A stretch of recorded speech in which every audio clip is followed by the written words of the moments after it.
तो दोस्तों शुरू करते हैं आज की फ्रंट न्यूज। पहली खबर आ रही है, देश में बन रहे बुलेट ट्रेन प्रोजेक्ट से रिलेटेड, जहां पर महाराष्ट्र के अंदर बुलेट ट्रेन का काम पूरे के पूरे लेंथ में एक साथ जल्दी शुरू होने वाला है। और जो one of the most important packages था इस प्रोजेक्ट के लिए, उसे जीत लिया गया है L&T के द्वारा। तो दोस्तों ये जो पैकेज है वो है C3, जिसको बेसिकली आप कह सकते हैं महाराष्ट्र बॉर्डर से लेके जो टनल की हमने बात की थी पिछले महीने, वहां तक ये पूरा का पूरा वायरडक्ट एलिवेटेड सेक्शन बनाने का कॉन्ट्रैक्ट है। और यहाँ पर बेसिकली अगर एग्जैक्टली बात करें तो जरोली विलेज से लेके शीलफाटा मुंबई तक ये पैकेज बनाया जाएगा। यहाँ पर साथ साथ में महाराष्ट्र के 3 स्टेशन, बुलेट ट्रेन का डेपो, ये काम भी L&T के द्वारा ही किए जाएंगे। वैसे एफकॉन्स, KPTL, JV, इन्होंने सब ने जो है अलग अलग बिड सबमिट किए थे इस प्रोजेक्ट को बनाने के लिए इस पैकेज के अंतर्गत, लेकिन लास्ट एंड ट्यूब्रो यहाँ पर विनिंग बिड निकल कर आई है। और ये काइंड ऑफ अच्छी बात इसलिए है क्योंकि गुजरात के अंदर जितने पैकेजेस जो almost more than 160 kilometre construction complete हो चुका है, वहां पर अभी हमें L&T के द्वारा ही मैक्सिमम काम होते हुए नजर आ रहा है।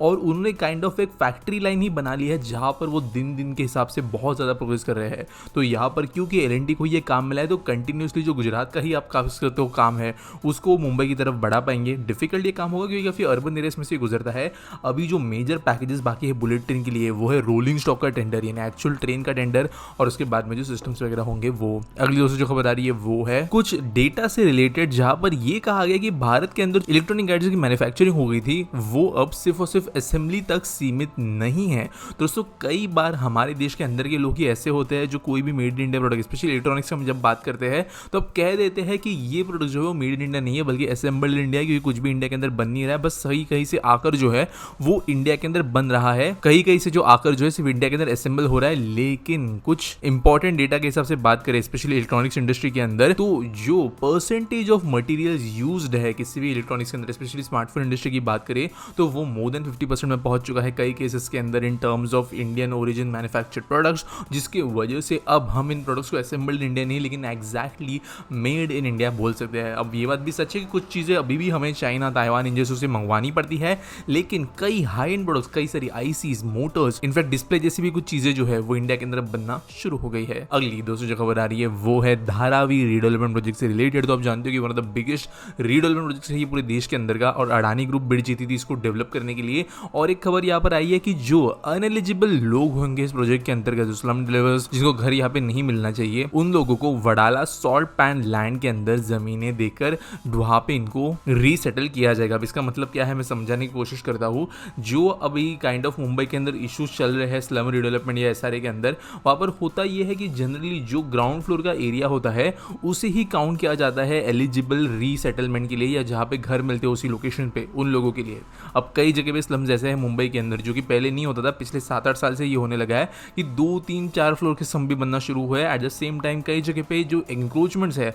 वो कोई रीडेवलपमेंट प्रोजेक्ट आने के बहुत ही रिसेंटली जो है बना दिए जाते हैं ताकि रीडेवलपमेंट प्रोजेक्ट के अंतर्गत लोगों को वहाँ पे घर मिल जाए। लेकिन ऐसे ही कई सारे लोगों को आइडेंटिफाई किया गया है, लेकिन ये अगर बेघर ना हो, इनके लिए वडाला जो धारावी से काइंड ऑफ डिस्टेंस पे आने वाला एक लोकेशन है, वहां पर सॉल्ट पैन लैंड में घर इनको दिए जाएंगे ताकि ये बेघर ना हो जो लोग इनएलिजिबल है सेम लोकेशन पे घर पाने के लिए। अगली खबर दोस्तों जो आ रही है वो हमारे डिफेंस एक्सपोर्ट से रिलेटेड है, जब पर डिफेंस मिनिस्टर के द्वारा कहा गया कि अगले कुछ महीनों में भारत का जो डिफेंस एक्सपोर्ट है वो 20,000 करोड़ रुपीस के ऊपर जाएगा। और जो यूपी डिफेंस इंडस्ट्रियल कॉरिडोर है वहां पर अभी 1700 एकड़ लैंड इस समय में एलोकेट हो चुका है अलग अलग कंपनीज बनाने के लिए, जिसकी वजह से आंकड़ा और तेजी से बढ़ेगा। दोस्तों आपको मैं बता देता हूँ कि अराउंड 3 साल पहले भारत का डिफेंस एक्सपोर्ट जो है वो ना के बराबर था, इनफैक्ट जीरो के आसपास था, ऐसे भी बोल सकते हो। लेकिन ये 2-3 साल में अच्छा अचीवमेंट है। होपफुली हम धीरे धीरे जो है एक सिग्निफिकेंट एक्सपोर्टर बन पाएंगे दुनिया भर के मार्केट के अंदर। अगली खबर दोस्तों और ये फिर से एक इंडियन शिप बिल्डिंग कंपनी से रिलेटेड, जिन्होंने एक और बहुत बड़ा फॉरेन ऑर्डर जीता है, और मुंबई के Mazagon dock and shipbuilders limited ने साइन किया है MOU जर्मनी के थेसेनक्रुप ग्रुप के लिए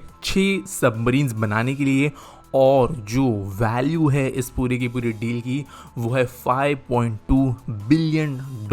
तो ये बहुत ही ज़्यादा बड़ी डील है। और यहाँ पर जो ग्रुप है थेसेनक्रुप ग्रुप, ये वैसे काम करेंगे इंजीनियरिंग एंड डिज़ाइन एस्पेक्ट्स के ऊपर, और जो मजगांव डॉक है वो यहाँ पर इनकी मैन्युफैक्चरिंग और डिलीवरी का काम करेगा। यहाँ पर दोस्तों अपने आप में ये एक काफ़ी बहुत बड़ा ट्रस्ट एक्सरसाइज के तौर पर आप देख सकते हो, जहाँ पर एक इंडियन कंपनी को जर्मन इंजीनियरिंग, जो आप मानते हो कि डिज़ाइन के अंदर और इन टर्म्स ऑफ आउटपुट के सबसे काफी एडवांस्ड है, वो ट्रस्ट कर रही है ऐसे सबमरीन्स बनाने के लिए। अगली दोस्तों जो खबर आ रही है वो है American chip maker micron technology से रिलेटेड, जिन्होंने कहा कि वो $102 बिलियन की इन्वेस्टमेंट करेंगे भारत के अंदर चिप पैकेजिंग प्लांट बनाने के लिए। तो यहाँ पर दोस्तों वैसे माइक्रोन के बारे में हमें पहले भी खबरें मिली थी, हमें पता था ये वैसे भी बनना ही है, लेकिन अभी जो है जो हमारे यूएस के अंदर प्राइम मिनिस्टर की विजिट हो रही है, डिफेंस डील्स वगैरह साइन होने वाले, उसके अंतर्गत ये वाली डील भी ऐड हो जाने की वाली है। आज के एस्पिटी सोल के बारे में बात करें तो संतोष शुगर पूछते हैं, does any Indian city have flood drainage system similar to the one in the heart of Tokyo Japan which is the largest underground sea in the world, is it tough to implement. तो देखो यार plans बने हैं मुंबई के Sion area के अंदर, जैसे